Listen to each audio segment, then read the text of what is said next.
legal update on some changes that impact us.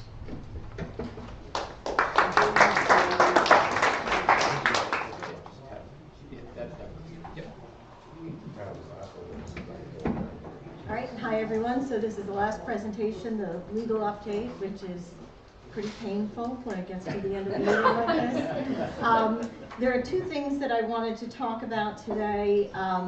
The first one is going to be the Structural Integrity Act, and then the second one's going to be an update on case law that we've been talking about for a couple of years, amending the Planned Real Estate Development Full Disclosure Act. So going to the Structural Integrity Act, first, that was passed in January, or signed by the governor in January of this year.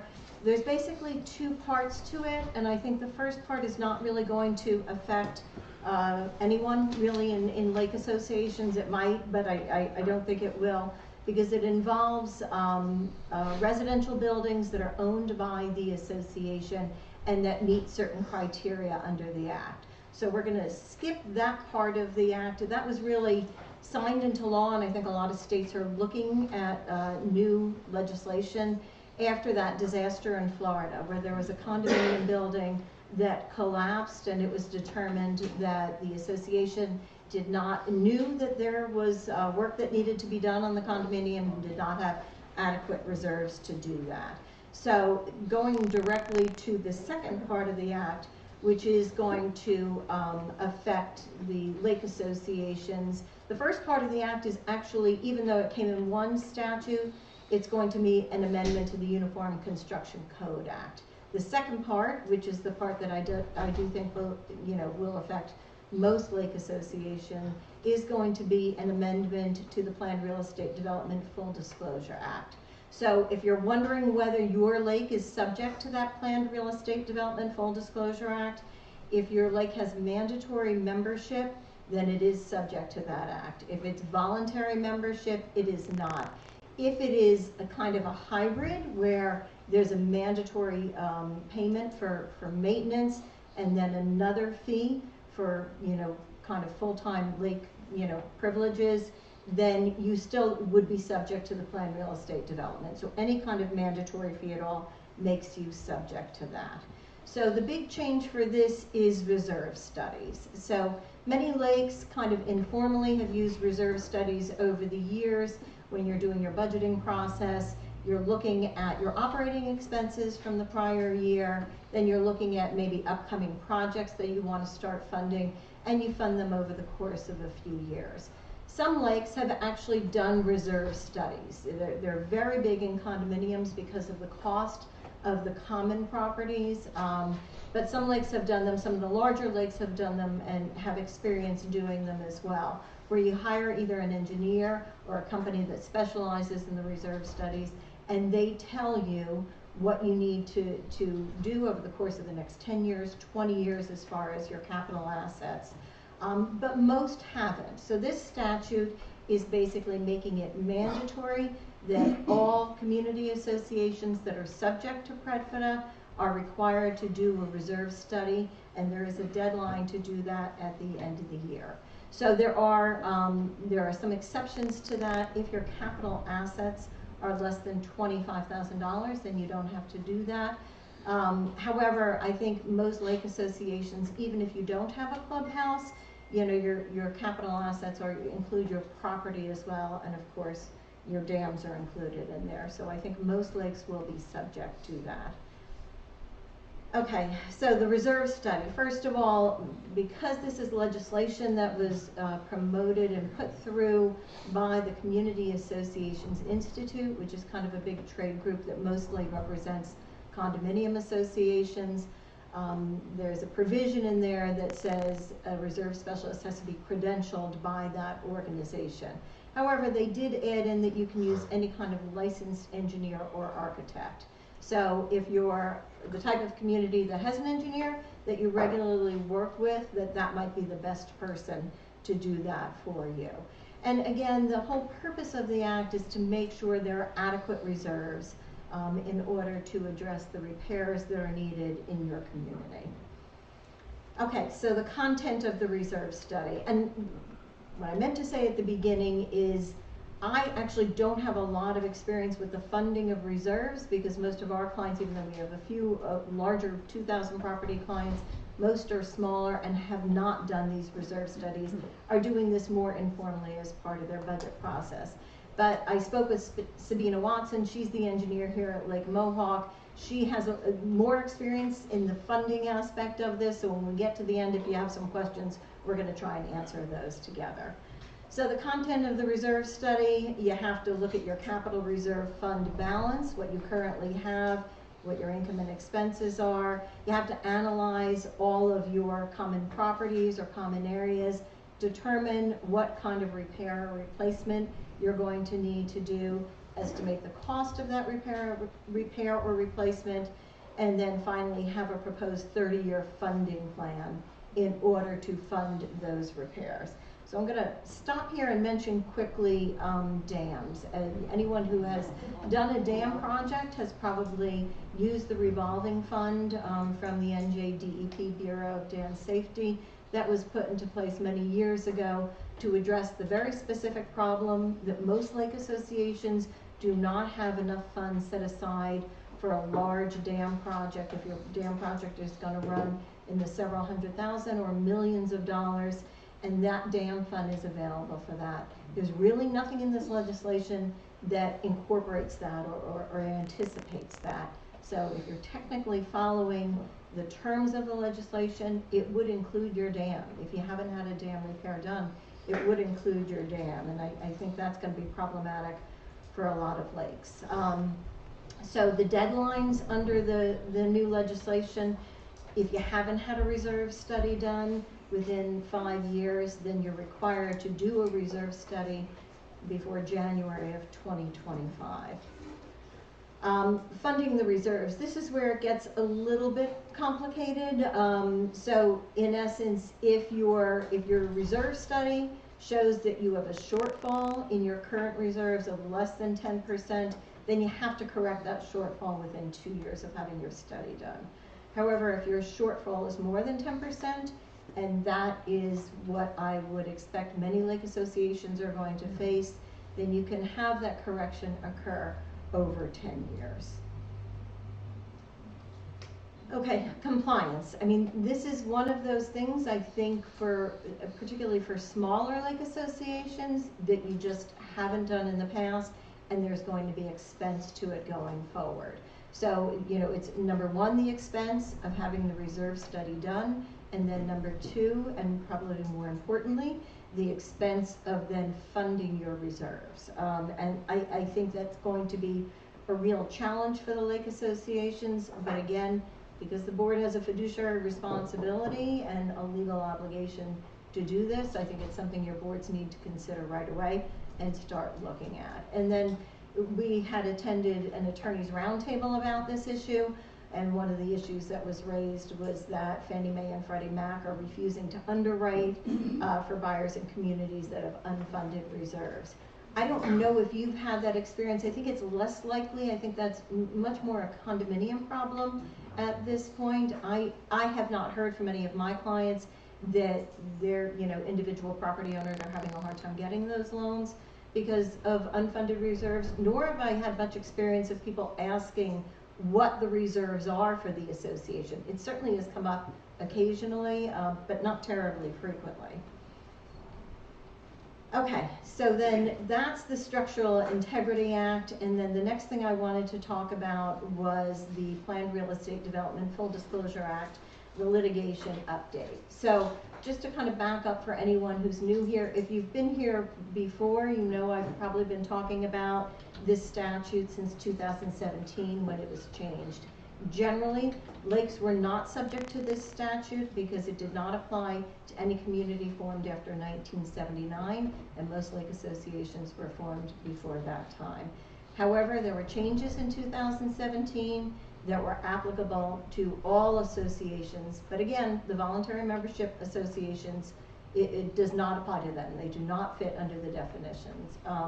So in 2017, the changes predominantly had to do with board operations and elections and certain rights and for notice for the property owners.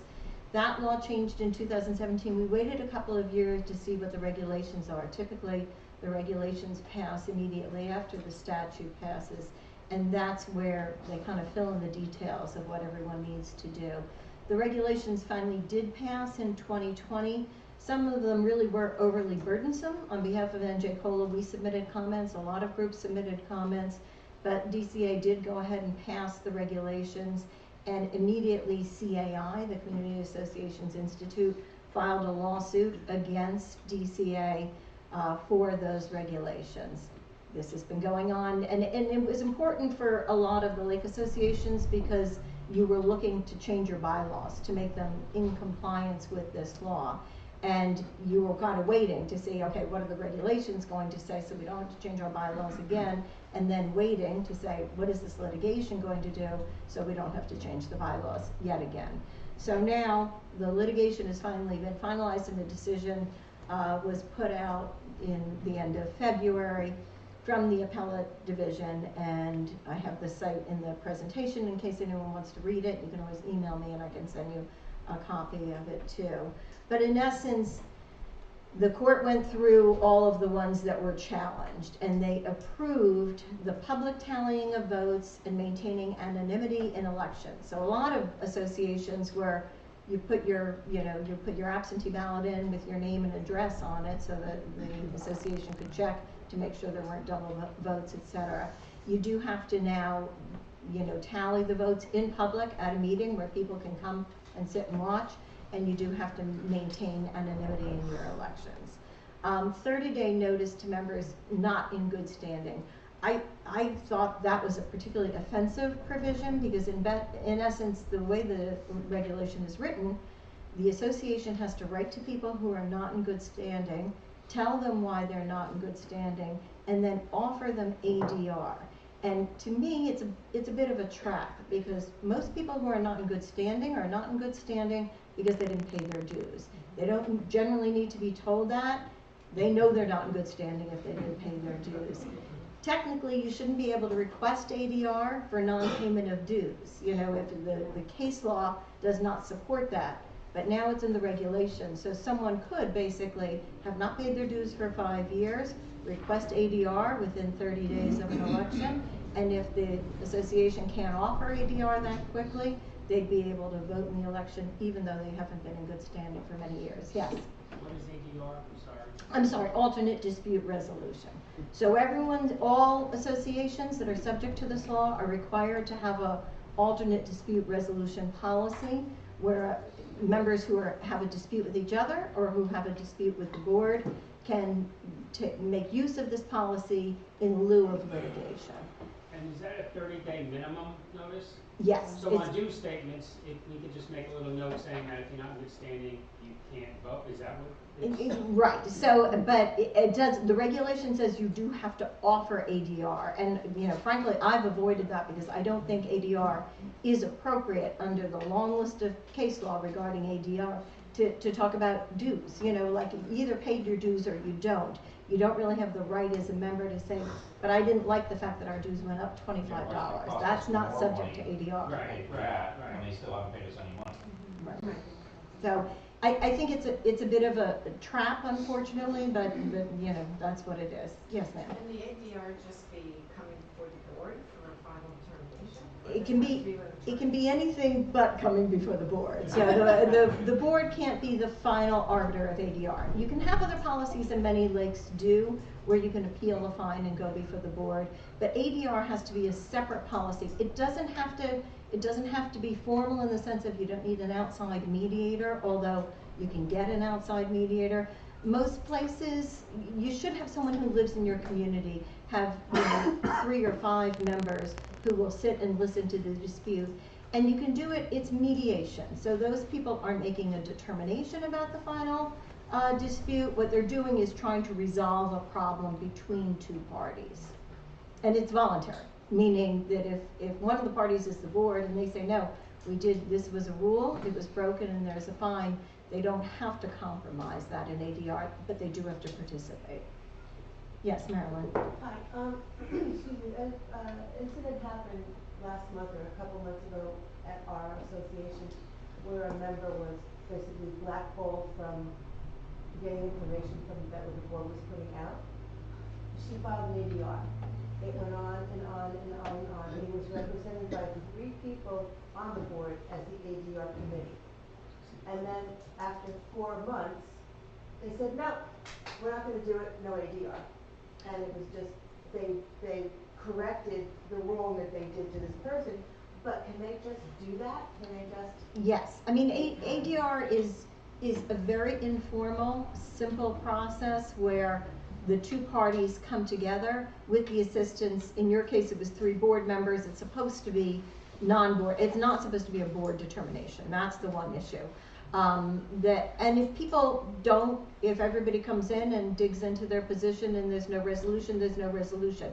Nobody waives their rights to file a lawsuit or any other rights. The board doesn't waive their right to enforce their rules and regulations. But no, there's no requirement that you solve your problem. It's just a requirement that you offer that to your members. And it's not supposed to be board members. It shouldn't be board members, right? Or it shouldn't be a final board determination. It's a little fuzzy about, well, could it be board members who are volunteering for ADR? It probably could, as long as the board's not making the final determination on it. Yes, Chris? If you had like an outside arbitrator or something like that, does the law specify who pays for that? Well, your own policy should specify who pays for that. So, for example, Community Associations Institute trains, lawyers to be and lawyers and others, non-lawyers too, to be mediators. I'm a mediator with them. They would assign me to a community that I'm not involved in at all. There's a fee of $350 that goes to the Community Associations Institute for running the program, but the people who are the mediators for the program are volunteers. So your own policy will say, and again, I usually recommend that policies say, have an internal, panel, a group of volunteers who will sit and listen to ADR complaints that come up. But have an alternative in there too, because a lot of time you can't find the volunteers to do that. So I do recommend that you have an alternative in there that if both parties agree, you can use an outside mediator, and if there's a cost to that, then the cost is shared by both parties. Okay, so, yes, Tom. Is COLA gonna publish guidelines for setting up this ADA? For the ADR, yeah. I mean, there's, there's a sample policy that was put out by Community Associations Institute. It's not required that you follow that policy, but it's a good policy that kind of gives you an idea of what you could use. And again, my recommendation is decide what works best for your own community. If you have the volunteers that are willing to do it, I think it's great because they understand how your community works. So if they're trying to resolve a problem, they have a little bit of history there. But you always have the option of using an outside mediator, like someone from CAI. Yes? In our newsletter, when we publish the ballot annually, and we put on there that you must be a member of good standing to vote, is that considered notice to the people that aren't in good standing? It doesn't comply with the part where you're required to offer them ADR. But again, whether you want to publicize that or not, when it's really not appropriate for it, then I don't know. So yeah, you could put it out. I think some associations have put out like their notice of their meeting with their ballot form, saying if your dues are not current, you are not a member in good standing, contact the association for further information, where to obtain a payout. Yeah, and I think if you put that notice in your meeting notice, and that meeting notice, your meeting notice isn't required to go out till 14 days before the election. But if you send that meeting notice 30 days, then you've complied with it. All right, so what did I get? I got up to 30-day notice to members not in good standing, and then electronic recording of meeting minutes. So a lot of secretaries of the board will record their meeting minutes for either their board meetings or their membership meetings. If you make a recording, then members are permitted to get a copy of that recording, and also that you have minutes from that recording. Well, most people who are recording are doing it for the purpose of assisting with their minutes in it. However, most people are not doing it to make that recording public. So that was one, you know, that CAI filed a lawsuit about, that I complained about as well, that it's just an additional burden on the board to have a recording of a meeting. Now, in the meantime, a lot of our meetings, you know, the board meetings have gone to Zoom, are available on websites, so people are going kind of more towards that. Sure, you don't have to come to a meeting to know what's going on. You can figure it out by going on the website and looking at meetings. But that was one of the things that the court approved, that if you make an electronic recording, it has to be available to your members. Yes? Can we prevent, like, there's some lake residents that would happily immediately post that on Facebook, YouTube, whatever. Right.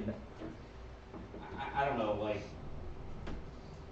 it doesn't need to be, our board meetings, our general membership meetings do not need to be for all of America to see. Right, right. Because if anything, you know, that could lead to lower property values, all kinds of different things. Right, and it's, you know, board I don't want to members. be Rochelle Park if you ever watch one of their general membership, or one of their town meetings, it's hilarious. And I think, you know, I think you've got a problem in general, that you want to attract quality people to your board. That when your board is discussing an issue, the board members want to be able to express their opinion about that issue without that coming back to haunt them, because now it's on Facebook and everybody's commenting on it. So, yes, you can make that rule, but you know, I haven't seen a chat. You can make a rule saying this is for your personal use only, not to be publicized on social media sites or to be shared. However, you know, we have a very strong, you know, constitutional right of free speech. So that's going to run directly afoul of that. I personally believe, and this is a little bit old-fashioned, that if you want to, you know what's going on in the meeting, come to the meeting and listen to the meeting and be able to hear what's going on.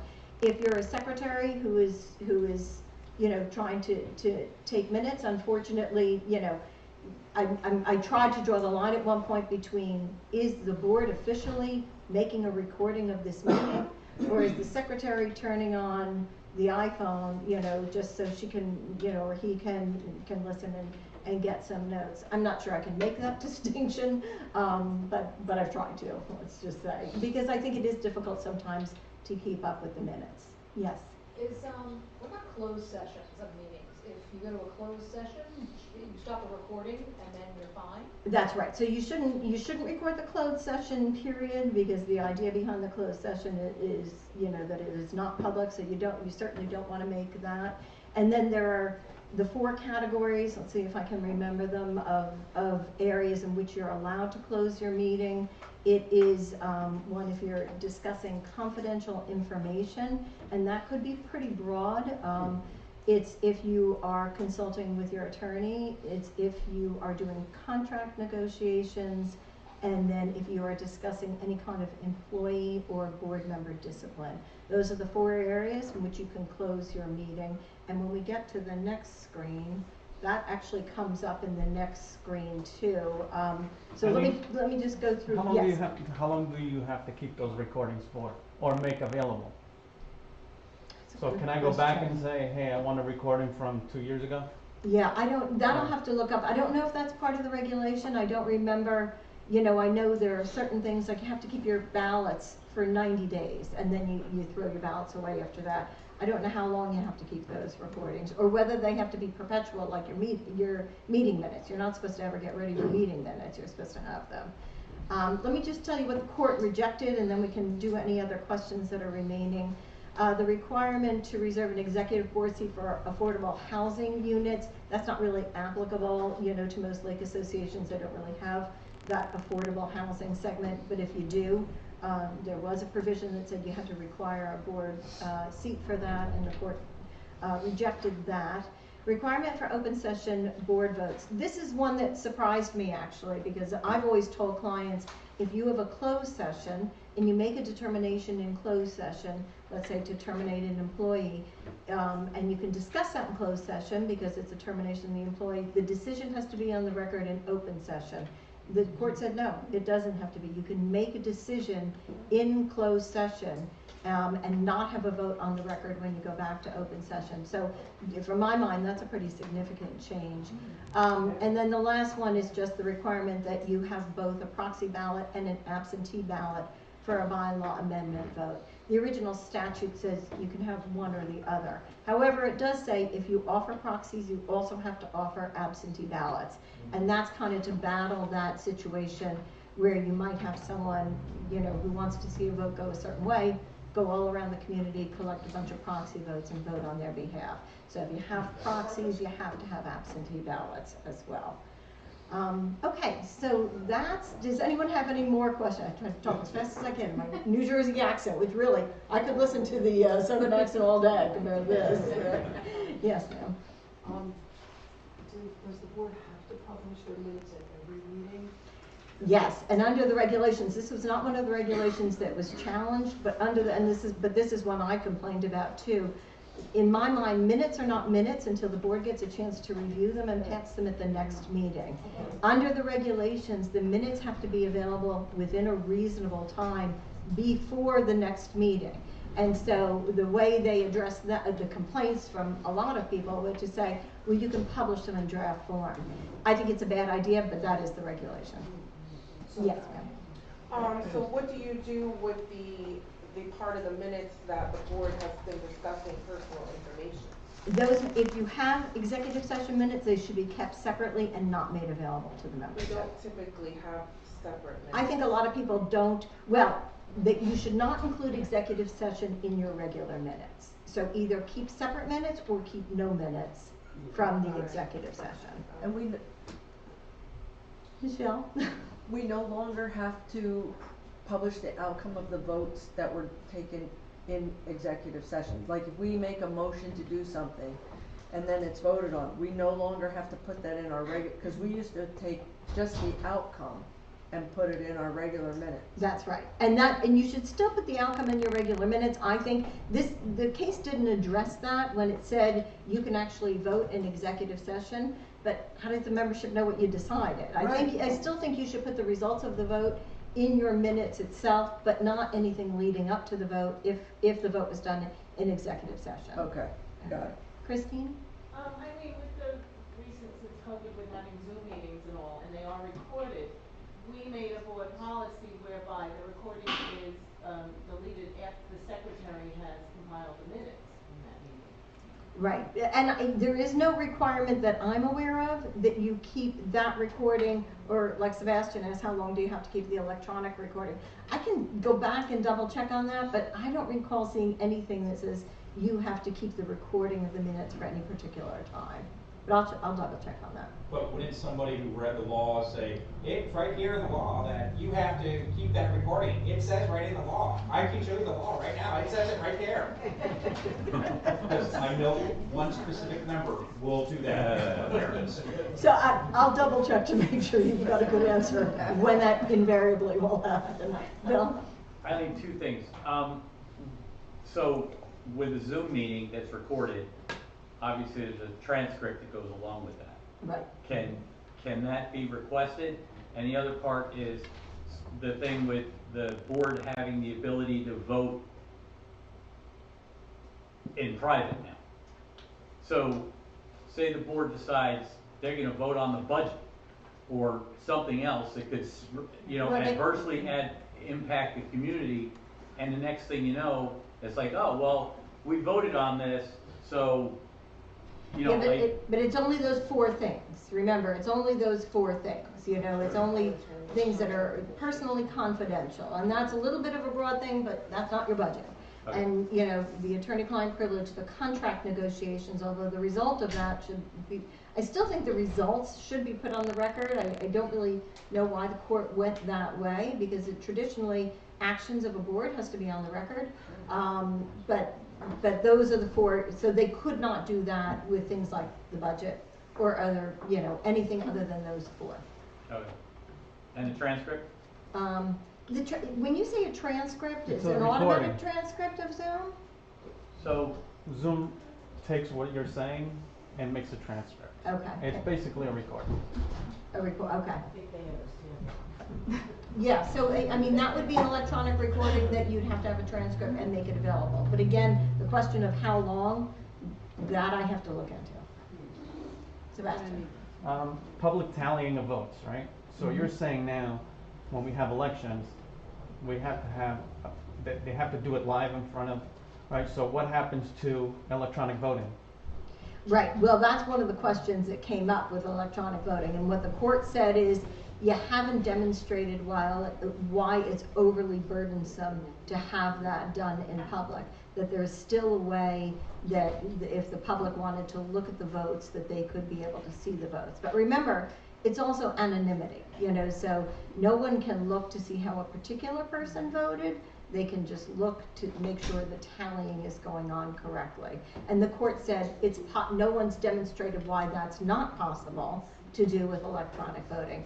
I have only one of my communities have used electronic voting, so I haven't really seen that in action, so I don't really know, but that was one of the challenges of how do we make that public? How does the public see what's going on there? So we have electronic voting, and the company we use, they give you details on how many votes were received and things like that. So Right. they have detail on it. So Okay. that's all they have to do is publish that. Well, and remember, you also have to keep the ballots. So the ballots have to be kept, even if the ballots are electronic, some record of those have to be kept for 90 days, and for 90 days they're open for members to inspect. Yeah. Fran? The funding thing has to be in place by the end of the year. Are you gonna send out some kind of guidance? I am, yeah, I actually did up a written memo that, I'm a little behind right now, but I'm going to just send that out, that basically tells everybody and alerts them in writing as well as this meeting of what needs to be done, yeah. Because it sounds to me like they're gonna have a heart attack when they see this. Yes. And so we should be able to get the paramedics there first. Does anybody have any other? Yeah. Did I understand you right, that minutes from my meetings, our board meeting, must be published before it is adopted by Yes. in the next meeting? That's what the regulation says, and arguments were made by a bunch of different organizations, including me, saying that's not the Roberts Rule order, that minutes are minutes once they're adopted. Minutes are not minutes, because, people can get it wrong, and the board has the right to look and say, that's not exactly what we decided, or that's not exactly what I said. So their solution to that is publish them in draft, and then republish them again after they're passed. And if that sounds ridiculous, I would agree with that, yeah. Yes. Two things, when you say publish them, and how far before the next meeting? Well, it says reasonable. So I think what a lot of places are doing is, there's nothing that says the secretary has to get the minutes out within, a week or 2 weeks or right before the next meeting. There's nothing that says what reasonable is. It just says within a reasonable time before the next meeting. And published, not just made available? No, I'm sorry, made available. Okay, so You don't have to. If somebody requests That's right, or just we made can show available. them the draft, that's Yeah, better. no, I should have And number clarified two, that. when you said about, the slide about the, electronic record of the minutes, does that just include just a typed version? Well, the electronic record of the minutes, there are the minutes, and the minutes have to be part of your permanent record. Right. What I'm not clear about is if there's an automatic transcript or a recording, Zoom recording or even just a phone recording. You're not, absolutely. But if you do it, it has to be made available. I don't know for how long, so that's something I have to follow up on. Avoid that, so we'll be arguing with each other. Okay. Apologize before it gets. Before it's published, right, exactly. Yes. Regarding the budget, are members in good standing entitled to see the annual budget? Well, here, let me add, one of our charming board members said, that the bylaws say we don't need to see it. And I don't think I didn't see that anywhere in the bylaws that we don't need to see it. So I'm a little, first of all, I'm a little confused because transparency alone, as you know, with levy, is the reason we're paying a psychotic amount of money for the dam assessment. Okay, Right. because of the lack of transparency of the board. Right, You know, right. so, I mean, are we, I don't need to, can we see the annual budget? So the regulations about what financial information that members are entitled to is actually pretty narrow. So it's under, if you are a New Jersey nonprofit corporation, which your lake is a nonprofit, most lakes are, although some lakes are for-profit corporations, then you just follow the corporation statute that says it's the end of year profit and loss statement, a statement of income and expenses, a membership list, and it actually says, you know, whether those members are in good standing. There's another provision in Predfida that says minutes have to be made available as well. Most places that, if you're not having budget presentation at a board meeting, which you certainly should be, but if you're not, the passing of the budget would be attached to the minutes, or should be attached to the minutes. That probably doesn't solve your problem, which is we'd like to see the budget in advance of that meeting. But there is no requirement under the law. What I usually say to people is, if you're having trouble, you should make a policy about what financial documents are available. There is case law that's a little bit ambiguous that says, well, all associations should have to follow those GAAP standards that the condominium associations have to follow. And that increases the financial documents that have to be made available. But that, it was an unreported case that said that, so there's not a clear statement that that is required. So from my perspective, the only thing required are those things under the corporation statute. Plus the minutes. Yes. For reserve studies, we do 10-year plans, so we need to extend that to 30-year. You do, and more importantly, you need to have it done by a professional. I think that's kind of the key. I think it's certainly good board practice to be looking at your reserves and what you have coming up. But now it has to be done by an engineer and in compliance with the statute. What about things that we don't foresee, we need well, we need to dredge, whatever? Yeah, I mean, dredging, I think, is one of those things that are probably optional, that you could do reserves for that, and maybe some places look at that saying that's not really optional, we really need to do it. But it is more the repair or the replacement of the common elements of the community. So, you know, I would not say, I think you can certainly budget for a reserve for dredging going forward. I don't think under the statute that you would be required to have that as part of your reserve. Would you agree with that, Sabina? That it wouldn't be required for something like dredging, which is an optional project, but it would be required for something like dam maintenance, which is not optional. That's correct, yeah. Okay. But if we have it in our reserve now, does that mean we have to take that out? No, I think one of the keys that, you know, I talked to Sabina a little bit about is, I think what most lakes have done is have a general reserve. And then you're looking at that reserve saying, does this cover our new roof and our dam inspection and, you know, these projects that we see coming up in the next 5, 10, 20 years? I think the difference now is the reserves have to be specific to the actual study. Like if there's something, and correct me if I'm wrong, if there's something that says we got to replace our bridge coming up, then there has to be, you know, specific byline and then a specific amount of reserves that are then assigned to that project. And then there's some complications regarding, okay, well, what if that project costs less, but we needed more money over here? How do we, in essence, borrow from the reserves of other, you know, it makes it a lot more complicated than what you're used to doing or what most lakes are used to doing. It also, to me, is not practical. I think even as homeowners, you know, you have a certain amount of money you have set aside, but it's the thing you weren't looking for, is the thing that went wrong, you know, so now you have to kind of shift your reserves around and take care of those things. I think that's classic for lakes, so, yes. So I think just, so if you did a reserve study, and it sounds like, I'll just say, you know, 4 buildings or whatever. So now there has to, in that reserve study, there has to be X amount of dollars dedicated to this, to this, to this, to this. It's got to be that granular. It's not just, I need a pool of $100,000. That's right. I mean, okay. And that's it. Lake Mohawk has kind of already started this process like a couple of years ago, right? At least. So, you know, and a couple other lakes have too, and that's kind of one of the, you know, the technical difficulties is why it's going to make that very hard, I think, for smaller communities to do that and then to fund all of those different projects. Gotcha. Okay, thank you.